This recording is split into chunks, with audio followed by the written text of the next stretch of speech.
Situation. You're a young guy, or an old guy, or a young lady, or I guess an old lady, or maybe something in between. Okay, you're a person that exists. Humanly. You see me in public minding my own business, you're minding your own business. All of a sudden you hear the spark of a match, and then instantly an ever-pleasing aroma crawls up into your nose, just tickles your nose and nuzzles itself up in there. You look over, your eyes meet mine, as I look up ever so slightly, kind of like this. You see something in my mouth, not a dick. Kickstarted by fascination and the ever-pleasing aroma of deep cherries and rich vanillas. You think to yourself, could I ever obtain such an alluring appearance? The combination of pure elegance and stern virility in a man. That and his definitive charm and good looks. It's as if Gustav Klimt's brilliance was recreated in human Gustav Klimt, of all painters. As if Claude Monet's brilliance was recreated in human form. Such artistry in a man bewilders me, truly. Is this going on too long?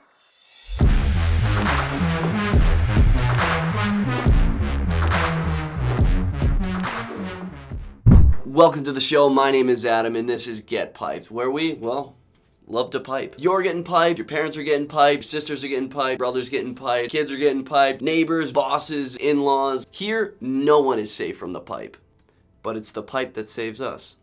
Beautiful, really. Today we are going to be talking about why you should smoke a pipe in 2020. We'll talk in brief about the history, what it is, why it is, mention some notable pipe guys, then ultimately dive into what can the pipe do for you, physically, mentally, emotionally, socially, personally, health, illy, essentially every great thing about it. And by then that should pretty much wrap it up. You'll leave here way more intelligent. You will have metaphorically received the pipe, which then really leads to the bending of reality to where you physically go out and get the pipe. Then everything comes full circle. Cycle complete. End of watch. Drawbridge closed. And then it's at that point where you emotionally realize that you got the pipe. You say, thank you, weird, strange man on YouTube. I don't hear you because you're in Idaho or Wyoming or something. Maybe Delaware. And I don't hear your thoughts within, but you do. You hear your thoughts. And you hear them quite well, because you're smoking a pipe, a near magic device that naturally expands the breadth of your brain. All right, let's get piped. Let's talk history, but first let's get into the main question. What is pipe smoking? You know what it is, come on. It's the beautiful and sacred art of drawing smoke into the mouth and nose through a device called a pipe. For a number of reasons, we'll get into why, but chiefly taste. This is done by filling the bowl of the pipe with tobacco. I mean, you can put other stuff in there. But we're talking about pipe tobacco. So the bowl is filled. You take a source of fire, match, lighter, igni if you're a witcher, and begin lighting the tobacco as you draw from the pipe. This sends the smoke through the stem and into the mouth and nose. And bam, a super unique and delicious experience. Now you pair that with the aroma filling the room, and now you have everyone and their mother coming up to you asking you if that's a pipe. Is that a pipe? I only joke. I myself don't mind that. Most don't. Most of us pretty much welcome it. I mean, let's start a conversation. Let's talk. Okay, now the history. When Christopher Columbus sailed over to the Americas, he saw the native people smoking herbs and leaves. Pretty clever too, you know, they'd roll whatever they were smoking in a leaf or something else. And that was pretty much like a cigar. Now the other option, or I guess you could say the first pipe, is they would dig a hole into the soil, dig a little tunnel. I don't know if these hand gestures are painting the picture. Dig a hole in the hole dug, then a tunnel, dig a tunnel, and bigger hole, and then they'd put the herbs and leaves in there. Now, they're on all fours. I'm dead serious. All fours smoking the earth. They're smoking the earth. The smoke comes out of the ground and basically the earth is a pipe. Then it was after an extended period of time of smoking on all fours where they said, wow, this both sucks entirely and is the coolest thing ever. They said that. They said that word for word in English. Now eventually they found a way to subtract the suck out of it and keep the coolness, and alas, the pipe was born. The first piping. It's like the reckoning. So the first pipes were straight. They were made out of wood, clay, bone, stone. That's pretty much it. But they were straight. That's the point. So what would happen was the pipe tobacco would fall out. It just fall.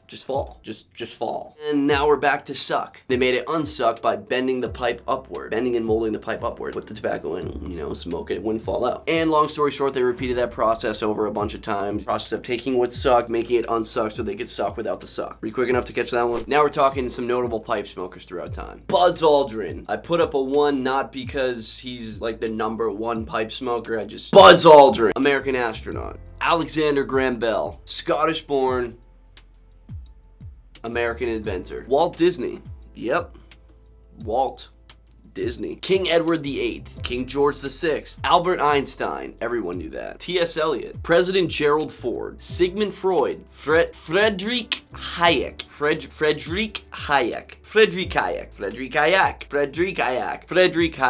Ernest Hemingway, President Herbert Hoover, Edwin Hubble, C.S. Lewis, J.R.R. Tolkien, General Douglas MacArthur, General George Patton, Pablo Picasso, Babe Ruth, John Steinbeck, Vincent van Gogh, Mark Twain. Alright, almost just as important, maybe even more important, the fictional characters. Popeye the Sailor Man, in case you were curious about his profession. Gandalf, and literally every hobbit ever. Aragorn, son of Arathorn. Frosty the Snowman, classic. Santa Claus, okay, that one there's nothing saying that Santa Claus ever smoked a pipe. There's no, at least to my knowledge. It just feels so right. Santa Claus just feels so right. And of course, Sherlock Holmes. Okay, I will note that there were some assholes in history who were known to smoke a pipe. I'm talking some evil ass dudes like Satan and Hades, and their buddies would probably be like, dude, the fuck. So we're not even gonna go over that, but I thought it would be fascinating to cover some of the famous and notable pipe smokers that have been known to enjoy a pipe time or two. From US presidents to literal kings to, of course, some iconic authors and some of the greatest thinkers throughout history. Many of these extraordinary men took solace in their pipe, and I think it's very fair to say that their pipes at least played some kind of role in the contribution of their productions. Tell me in the comments below who you found most fascinating, or maybe someone that you just can't stand. Maybe you love Tolkien's The Lord of the Rings and the rest of his Middle-earth collection. Of course you do. Of course you do. But maybe you can't stand Pablo Picasso's The Red Chair painting. I mean, come on, it kind of sucks. I'm not saying I can do better, but now with all that said, we are ready to dive into why you should start smoking a pipe in the year 2020. Number one, we're gonna go top 10. Number one, please. We're not gonna do a top 10. I'm just gonna talk about some of the pros, some of the cons. There are none, and hopefully by the end of this you tell me that you're smoking a pipe. To begin, I want to say that a tobacco pipe, the pipe itself, is a beautiful instrument. That alone is enough for someone to pick one up. The work that goes into the conception of the pipe and then the subsequent production of the pipe is really astonishing. It's just an artisan man's game. I know individuals who started smoking a pipe just because of the look itself, just like it looked cool. It's kind of like an aesthetic thing. Somewhat of an aside, the owner of my local brick and mortar collects pipes. Duh! But I want to clarify that he doesn't actually smoke them, like at all. Like at all. I mean, his business predominantly profits off of cigars, but they do have a modest collection of pipes and tobacco, especially for 2020. And sometimes some come in and he's just like, I need to keep it. Am I gonna smoke it? No, because I don't like it, but they look cool, so I'm gonna keep them on my shelf. It's gonna look nice, it's gonna look pretty, it's gonna look cool, it's gonna look nice. It's kind of funny, but I'm sure he's not the only one. When we talk about the physical effects of pipe smoking, we get something really interesting. Honestly, it just calms you. And not because of something chemical or something added to the tobacco to give you that temporary easiness. I guess it kind of blends into spiritual. Like, I guess that's the best word to say. It's a spiritual thing. Smoking a pipe just brings this deep self-understanding to the surface of your mind. In a way, the process of taking the pipe itself, delicately packing the tobacco into the bowl, initially charring that tobacco with a flame, drawing the smoke slowly but deliberately into your mouth. Then there's the taste that follows suit. That along with the scents that flow over the bowl of the pipe and spill over into the room around you. It's all just a really spiritual experience. You quite literally feel more in touch with the world around you. It's almost like an anchor that just kind of grounds you. Now, this quite easily flows into the emotional aspect of pipe smoking. The process that I just explained can be considered a ritual. And when finished, you find yourself smoking in this state of zen, this serenity. This alongside the fact that the process does literally take some time to complete. Like it's a process. Your body is physically slowed down to pack the bowl, to light the bowl, to relight the bowl, to smoke a little bit, to smell it, to taste it, to smoke a little bit more, to relight it, to repack it.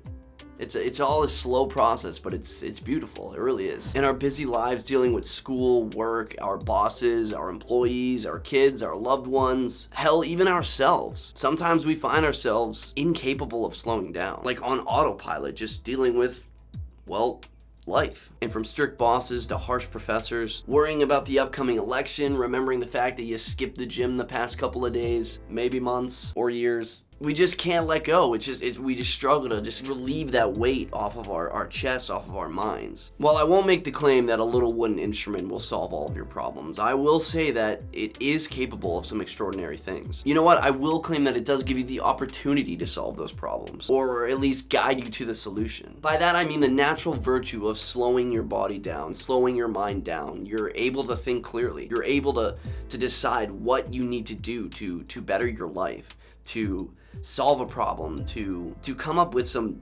deep, intricate thought. As we mentioned moments ago, history has shown us that some pretty incredible thinkers were pipe smokers. J.R.R. Tolkien was a daily pipe smoker, and he quite honestly wrote a great deal of his Middle-earth compendium over a pipe. And when he wasn't writing, he was thinking, all with a pipe in hand. Now, the same can be said for world-shaping philosophers. Sigmund Freud, the economist Friedrich Hayek. Did I get it that time? I think I got it that time. Smoking a pipe paves the way for deep internal reflection. It provides the mind with that deep, I'm talking hashtag deep focus. Use that for planning, problem solving, study. So while maybe it's not the pipe or the smoke itself that is capable of these great things, it's instead the catalyst that allows you to mentally crush any task that you have before you, any problem, any situation that needs to be solved. Though it need not only be a solo activity. Today, regardless of what country you live in, where you're from, what you do, what you've done, a common pipe among common folk naturally brings you closer. And you don't even have to say a word. I once lit up a pipe with some of my closest friends. It was the eve of my wedding,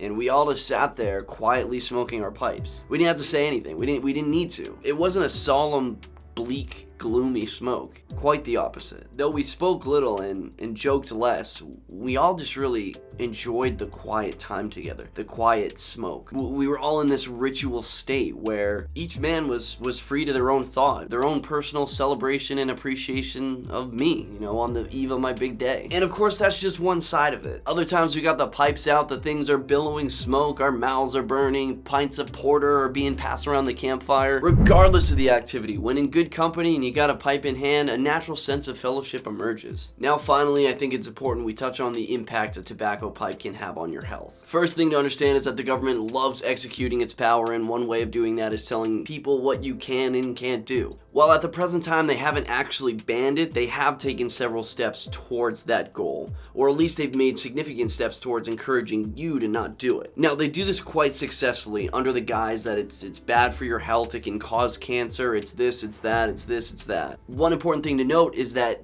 the government lumps all forms of smoking together, every single one. Pipes, cigars, cigarettes, vaping, and with that they don't take into account that you don't physically inhale the smoke from your pipe tobacco. Just like a cigar, it doesn't go into your lungs. I'm not here to say that pipe smoking is inherently healthy, but I will make the claim that a daily smoke will yield such little hazard on a healthy lifestyle, a lifestyle of exercise and good diet. That alone will offset any potential harm. It's all propaganda. Now, if you elect to drive a car every day, you use your brain to critically analyze that there is some hazard in driving a car. The statistics for accidents and injury and death are extremely high. But you say, hey, I'm going to accept this risk so I can use the benefit of getting to my destination on time and, in a safe manner. There's some mitigating risks like a seatbelt, driving the speed limit. Same thing with pipe smoking. You use your brain power to say, hey, yeah, this could be potentially bad-ish, but the benefit of everything I laid up above or before, I don't really know which way because this is a video, you can say, all right, it's really not that bad. I'm going to accept this very minimal risk, which is way less than driving a car. Well, smoking every day can take 7.4 minutes off your life. Yeah, but so do the half a dozen donuts I gluttonously crush every Saturday morning. Whatever. At this point, you have been piped. You have been piped, at least audibly, but you now have reason to go out and get physically piped. I am Adam. Thank you for sticking around. Consider giving that subscribe button a slap. Consider giving that thumbs up button a slap. Consider giving several letters of your keyboard a slap in a coherent fashion in order to produce comment in which I can reflect and respond. That's it. You have been piped. Till the next piping, I'm out.